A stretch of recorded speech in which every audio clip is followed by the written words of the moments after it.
Bonsoir, bienvenue aux 23h à la une de l'actualité. Le Premier ministre Robert Begré-Mombé a procédé au lancement de la campagne de vaccination contre le paludisme. Sont concernés les bébés de 6 à 23 mois qui en bénéficieront gratuitement. La cérémonie officielle s'est tenue dans la commune d'Abobo.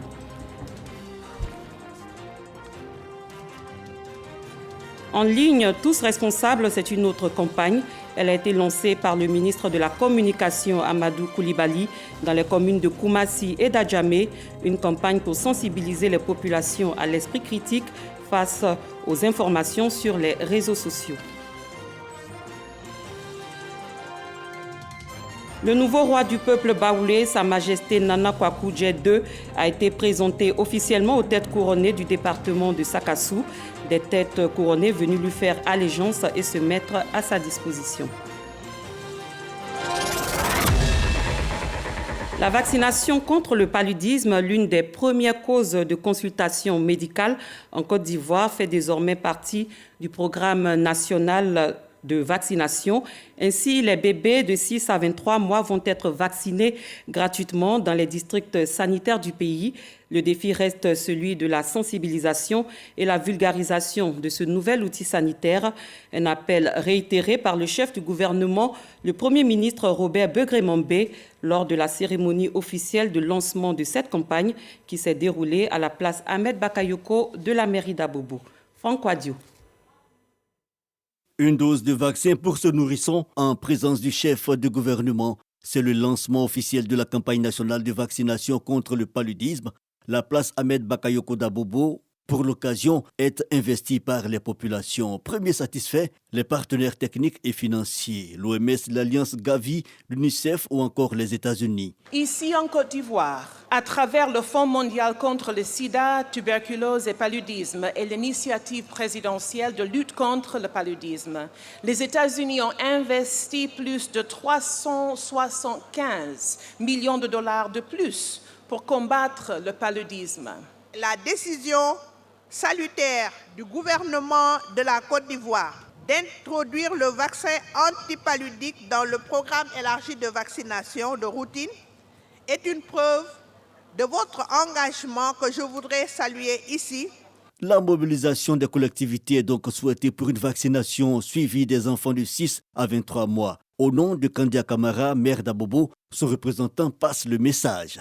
À toute la population, mais surtout aux femmes, il y va, chère maman, de la santé de nos enfants. Problème de santé publique, le paludisme est la cause de 33% de consultations infantiles dans nos hôpitaux. Le ministre de la Santé rappelle la pertinence du choix du gouvernement d'inscrire en priorité la vulgarisation du vaccin contre le paludisme. En vaccinant nos enfants de 6 à 23 mois, nous pouvons les protéger contre les formes graves du paludisme et réduire considérablement les décès associés à cette maladie. Cette introduction se déroulera de façon progressive pour atteindre toutes les régions de notre pays. Cette première phase de vaccination concerne 250 000 enfants âgés de 6 à 23 mois. Honorables invités, mesdames et messieurs, la vaccination est gratuite dans tous nos établissements publics. Et je dis bien, la vaccination est gratuite. 8 CHR construits depuis 2011, en plus de 11 hôpitaux sanitaires, entre autres infrastructures sanitaires. Le Premier ministre Robert Begré-Mombé se félicite aussi de l'acte de ce jour à marquer d'une pierre blanche. Aujourd'hui est un grand jour. C'est parce que tout simplement, notre pays va lancer la campagne de vaccination de nos enfants de 6 mois à 23 mois de vaccination contre le paludisme. Un enfant est un don précieux. Nous demandons à nos mamans ici présentes de prendre soin de nos enfants en les conduisant à la vaccination parce que cela leur fera du bien. Ces vaccinations ont déjà commencé au Ghana, au Cameroun, au Burkina Faso, au Kenya, au Malawi, en Sierra Leone. Notre pays aujourd'hui lance cette grande campagne et cela est un très grand bien pour nous tous. Le vaccin contre le paludisme, notons-le, est disponible dans 38 districts sanitaires, dont Abobo Est et Ouest, Tumodi et Sakassou. Nous restons dans le domaine de la santé. Une épidémie de dengue sévit à Abidjan, selon les autorités sanitaires du pays. Pour faire face à ce virus, le ministère de la Santé, de l'Hygiène publique et de la couverture maladie universelle, à travers l'Institut national d'hygiène publique, vient de lancer une campagne d'éradication des moustiques. Elle vise à contrecarrer l'avancée dévastatrice de la dengue dans le Grand Abidjan. Le lancement s'est fait le vendredi 12 juillet 2024 dans la commune de Cocody. Olivier Kra, Jean-Marc Djadji.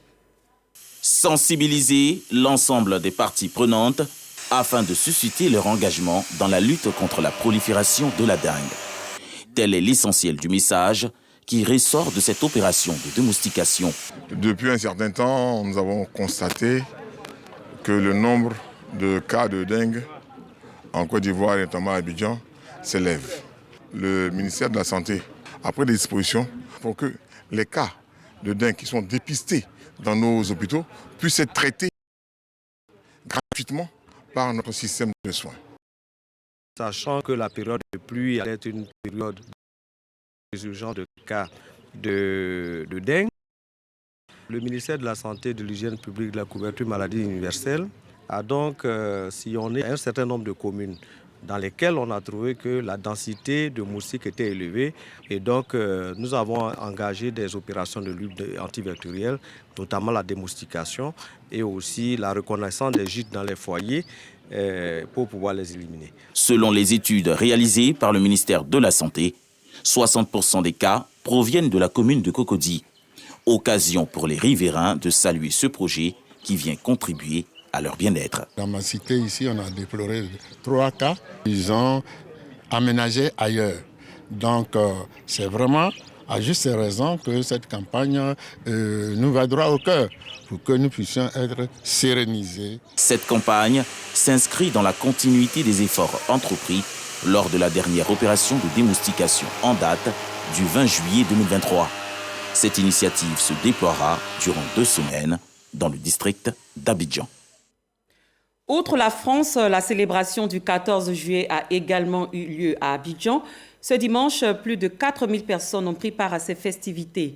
C'était à la résidence de l'ambassade de France, une occasion pour revenir sur les points forts de la coopération dans divers domaines. Alexis Ouedraogo. La communauté française en Côte d'Ivoire, ce sont 25 000 personnes résidant dans le pays. Pour ce 14 juillet, à la résidence de l'ambassade de France, le chef du gouvernement, Robert Begré-Mambé, était aux côtés du peuple ami, occasion de célébrer l'excellence de la coopération. Avec la France, nous avons une relation confiante qui dure depuis le 7 août 1960.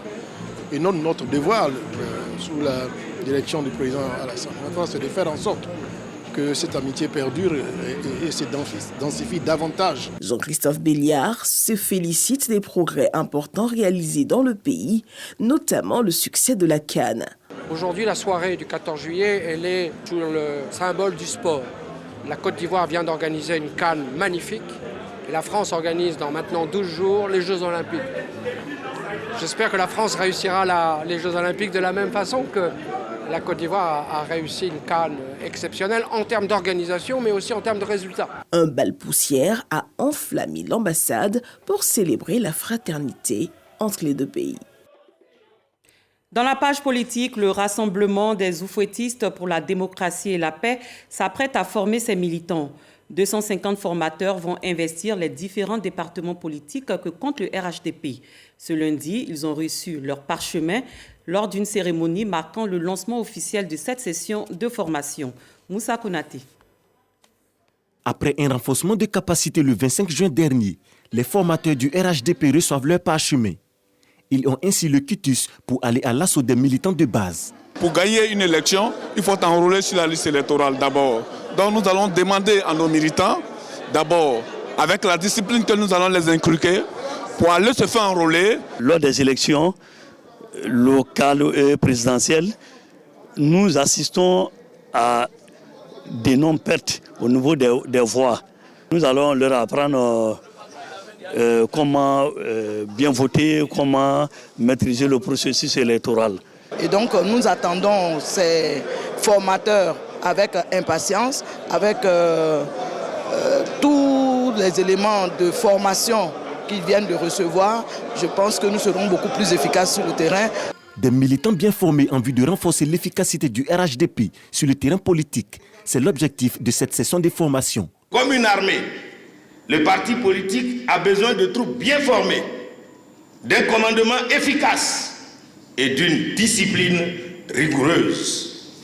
Nous devons renforcer nos capacités politiques afin de faire face aux défis importants à relever ensemble.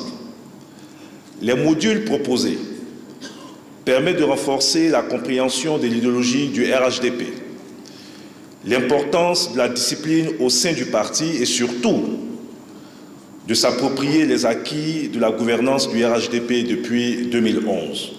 L'équipe des formateurs des militants de base est donc mise en mission ce jour. Pour la haute direction du RHDP, l'enjeu demeure l'échéance électorale de 2025. Octobre 2025, c'est maintenant.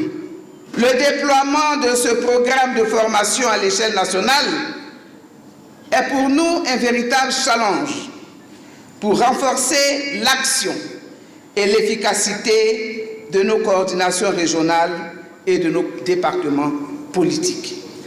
Notre candidat naturel, le président Alassane Ouattara, compte sur notre détermination et notre efficacité pour faire triompher encore les idéaux de rassemblement, de vivre ensemble, de paix et de développement.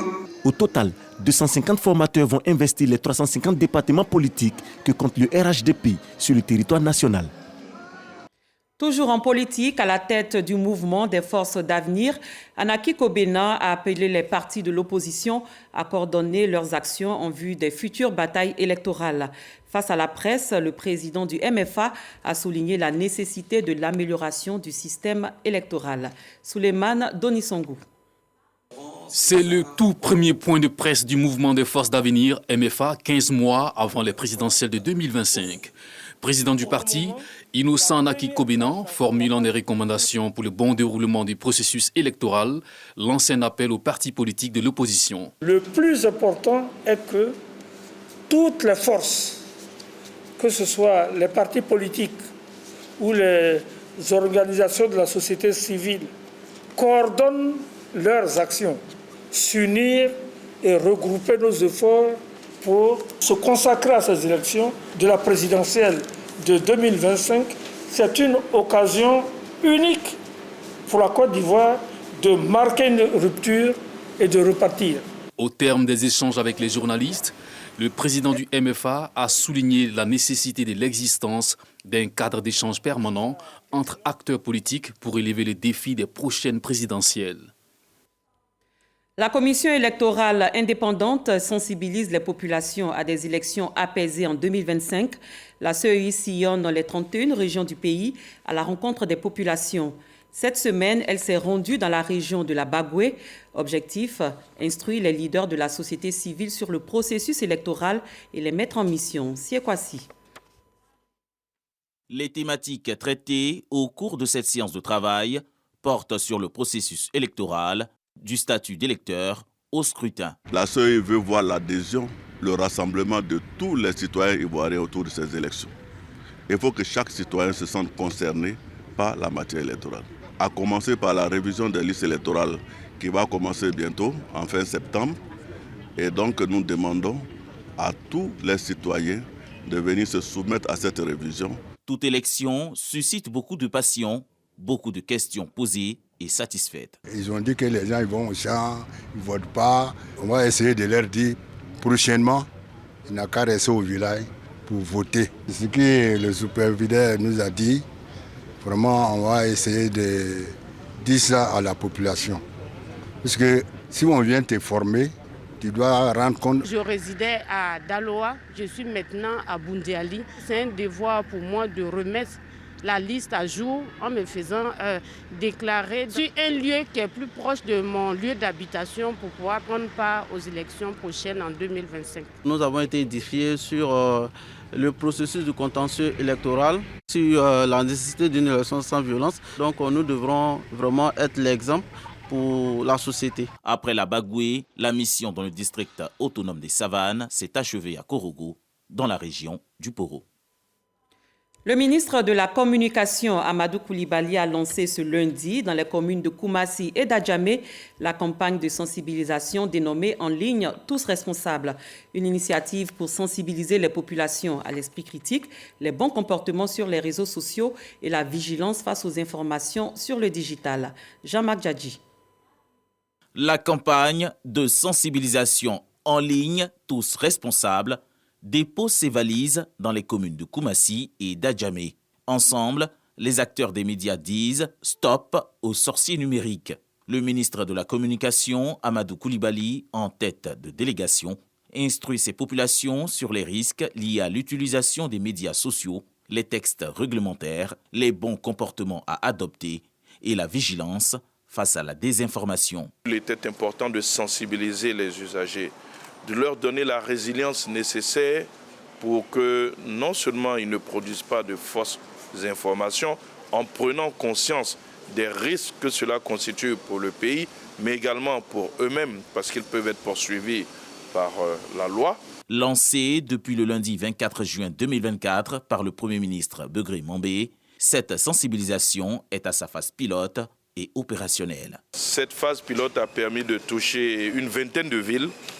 Aujourd'hui, nous passons, après avoir tiré les leçons de cette phase pilote, à la généralisation de cette campagne où nous pouvons compter, nous espérons toucher toutes les communes. Le ministère de la Communication prévoit également, à l'issue de cette campagne, une phase de formation des acteurs dans les communes d'Abidjan et des villes de l'intérieur suivies de l'installation de clubs de lutte contre les fausses nouvelles. Autre chose à présent, après les étapes d'Aboisseau et de Guiglo, l'équipe de production de l'émission de vacances de la RTI Varitoscope s'est rendue à Korogo, au nord du pays. À cette étape, les deux groupes en compétition ont réussi à arracher leur ticket pour les phases éliminatoires à Abidjan. Il s'agit de la Jeunesse Hall de Korogo et la Nouvelle Vision de la Bagoué. Pargassoro connaît de Madongui, bienvenue Kwao. C'est dans une salle des fêtes du centre culturel de Korogo surchauffée que la Jeunesse OL de Korogo et la Nouvelle Vision de la Bagoué ont fait montre de leur savoir-faire en matière de danse. Nous sommes à l'étape de la finale des phases régionales de variétoscope du district des Savanes, au nord de la Côte d'Ivoire.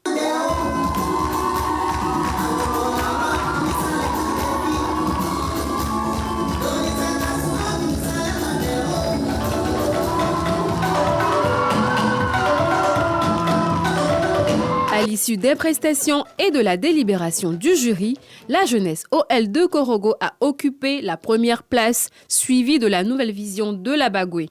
La prestation de ces deux groupes en compétition qualifiés pour les manches éliminatoires à Abidjan a non seulement séduit le public de Korogo, mais également le député maire de la commune, l'honorable Lassina Ouattara. Je suis content d'être là. Merci à la RTI. Merci à Varitoscope. Merci à la population de Korogo. Varitoscope, vous savez, quand j'étais encore jeune, on pratiquait ici au centre culturel. Donc moi, j'étais un des danseurs. Fils de la région, le ministre de la Communication, porte-parole du gouvernement, a tenu à féliciter la RTI pour ses émissions qui occupent sainement les jeunes pendant les vacances scolaires. C'est des émissions qui créent aussi donc la cohésion, puisque c'est des jeunes d'horizons divers qui se retrouvent surtout aux phases, je dirais, finales, qui se côtoient et qui apprennent à se connaître. De ce point de vue, je peux dire que Varitoscope aujourd'hui est un des plus grands succès quand on regarde la durée de vie de cette émission-là. Amadou Coulibaly, profitant de l'occasion, a aussi encouragé la jeunesse ivoirienne qui prend part à la plus grande émission des vacances de la RTI à être plus proche de sa télévision nationale. C'est demander aux jeunes de s'intéresser à leur pays, à leur culture et à leur télé.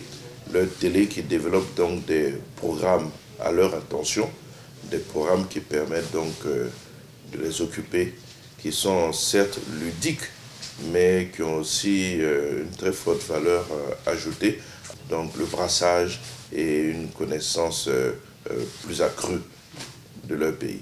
Après Korogo, prochaine étape pour l'équipe de production, la ville de Méagui, localité située au sud-ouest de la Côte d'Ivoire, dans la région de la Nawa, dans le district du Bassa-Sandra. Dans un autre domaine, une délégation américaine de l'université de Harvard séjourne en ce moment en Côte d'Ivoire. Elle est venue toucher du doigt les réalités des femmes en matière d'autonomisation et de protection des enfants. Au terme de son séjour, la mission a été reçue par la ministre de la Femme, de la Famille et de l'Enfant, Nassene Batouré. Au menu des échanges, les actions et défis du secteur en Côte d'Ivoire, avec en ligne de mire des partenariats entre les deux pays. Ismaël Evra Deo, Didier Nguessan. Séance de travail entre les émissaires de l'université américaine Harvard et le ministère de la Femme, de la Famille et de l'Enfant. Conduite par Mara Bolis, la délégation est entretenue sur la politique ivoirienne d'autonomisation de la femme et celle sur la protection des enfants, ce après une visite terrain en région.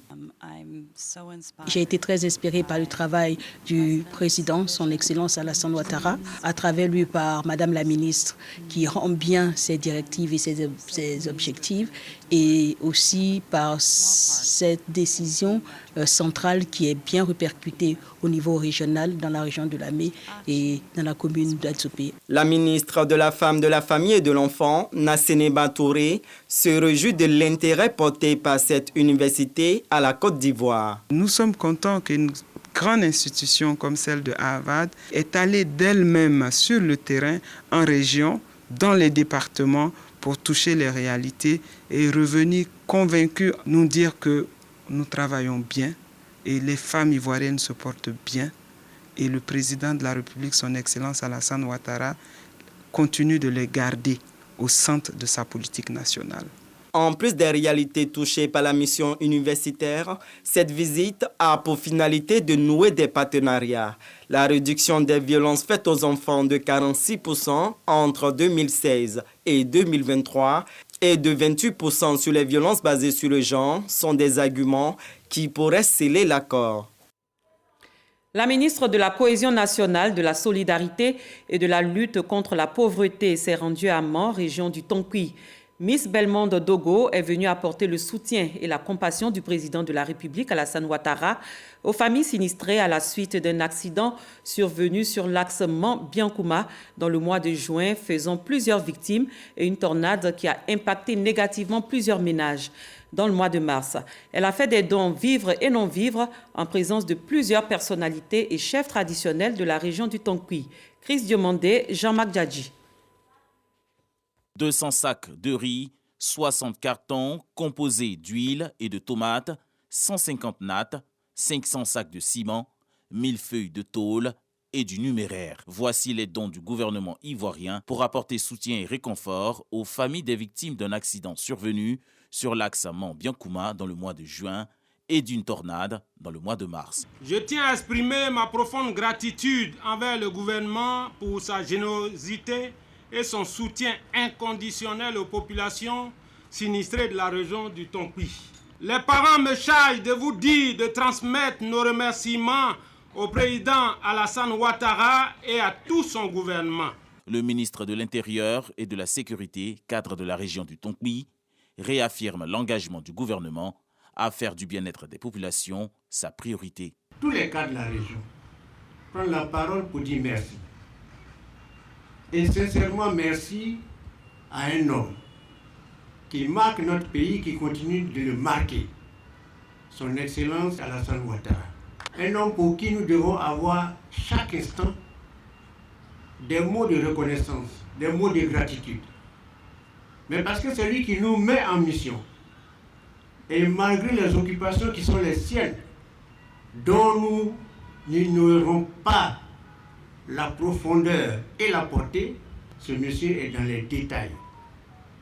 Dès que quelqu'un est victime de quelque chose, il cherche à s'enquérir de la situation de ce dernier. Pour la ministre Belmondo Dogo, cette initiative entre dans le cadre du programme de la Côte d'Ivoire solidaire, si cher au président de la République. Je vais me tourner vers les ménages sinistrés, leur demander d'être solidaires des plus démunis, des plus faibles. Vous aurez tous des vivres. Il faudrait que nous ayons un regard bienveillant et que nous soyons solidaires des plus pauvres parmi nous et solidaire de nos enfants qui sont certes en vacances, mais en septembre doivent reprendre l'école et nous accompagnons le ministère de l'Éducation pour permettre aux zones les plus reculées dans les villages qui ont vu leur école ravagée, dévastée, être reconstruite, être réhabilitée. Plusieurs actions sont prévues en cette année sur l'étendue du territoire national en vue d'apporter assistance aux sinistrés. Le nouveau roi du peuple baoulé, Sa Majesté Nana Kwaku Djet II, a été officiellement présenté aux 39 chefs cantons du V-Baoulé du département de Sakassou. Ces têtes couronnées sont venues faire allégeance et se mettre à la disposition du nouveau souverain. Sa Majesté Nana Kwaku Djet II, par la voix du porte-parole de la Cour royale, a appelé le peuple baoulé à l'unité et à la cohésion. Soro Corona.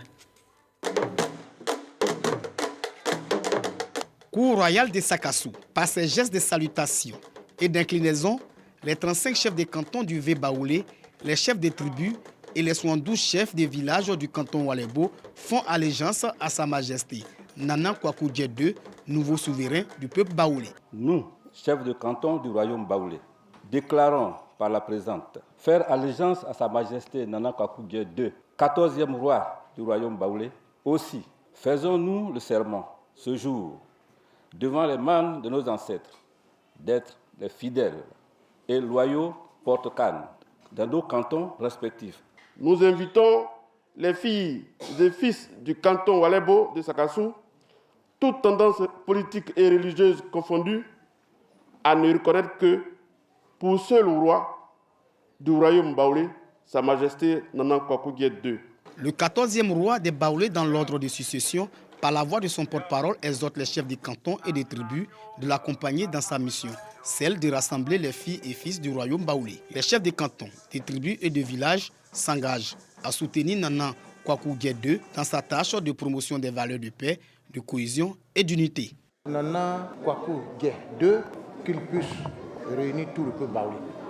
C'est tout le souhait, afin que demain ou après-demain, qu'on parle d'une seule voix et non des sons discordants. Aux populations de la région de Gbeke, je dirais que nous soyons solidaires, nous soyons unis autour de ce nouveau roi qui est Nana Kwaku Djet II, le roi des Baoulés. Par cette cérémonie d'allégeance, 36 chefs des cantons sur les 39 que compte le V-Baoulé sont à la disposition du nouveau roi. Sa Majesté Nana Kwaku Djet II a été intronisé nouveau roi des Baoulés le 17 juin dernier dans la pure tradition à Caen. Il succède ainsi à Feu Nana Akwaborin II. Parlons environnement. C'est ouvert à Abidjan un symposium sur les implications sécuritaires du changement climatique. Cette rencontre regroupe plusieurs pays d'Afrique, d'Europe et d'Amérique. Durant 3 jours, les participants vont réfléchir aux mécanismes à mettre en place pour mieux gérer les questions d'adaptation et d'atténuation liées aux effets néfastes du changement climatique. Grace Kando. Une vingtaine de pays représentés à Abidjan pour plancher sur des réponses stratégiques aux risques de sécurité liés au climat.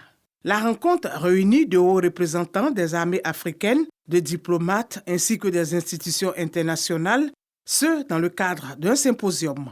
Le travail qui sera fait ici sera très important. Il y a une possibilité pour les organisations de défense de surmonter ces difficultés et aussi pour être en partenariat avec des agences civiles pour faire face à ces défis.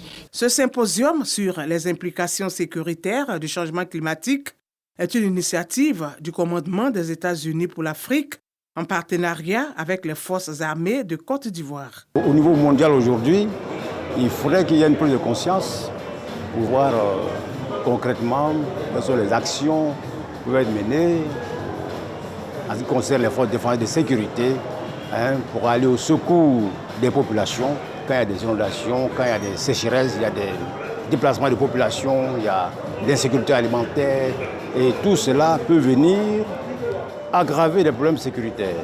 C'est échanger, de voir tout ce qu'il y a comme disposition, coopération, pour faire face à ces situations. C'est pour nous l'occasion d'être avec nos partenaires pour travailler ensemble, pour identifier les actions concrètes. Les États-Unis ont initié des investissements historique chez nous pour limiter nos émissions domestiquement et aussi d'encourager le financement dans le secteur climatique. Et nous devons avoir des actions coordonnées qui peuvent être durables pour l'avenir. Au thème de cette rencontre qui dure 3 jours, plusieurs recommandations seront faites par les participants en vue d'une lutte efficace contre les changements climatiques. À l'étranger, au Rwanda, la population a voté ce 15 juillet 2024 pour la présidentielle et les législatives. Le président Paul Kagame, au pouvoir depuis 24 ans, brigue un 4e mandat de 5 ans. Seuls 2 autres candidats ont été autorisés à se présenter face à lui, le député du Parti vert démocratique Franck Habineza et l'indépendant Philippe Mpayimana. Les bureaux de vote ont fermé vers 15h heure locale et le dépouillement a commencé. Plus loin, aux États-Unis, la juge au procès de Donald Trump pour rétention de documents classifiés après son départ de la Maison-Blanche a annulé ce lundi l'ensemble de la procédure, considérant que la nomination du procureur spécial Jack Smith était illégale. Cette décision représente une immense victoire pour l'ex-président. Le candidat républicain à l'élection présidentielle de novembre était poursuivi avec 2 de ses assistants personnels pour sa gestion de documents classifiés dans sa résidence privée Mar-a-Lago en Floride. Fin de ce journal, merci de l'avoir suivi. Excellente fin de soirée à toutes et à tous.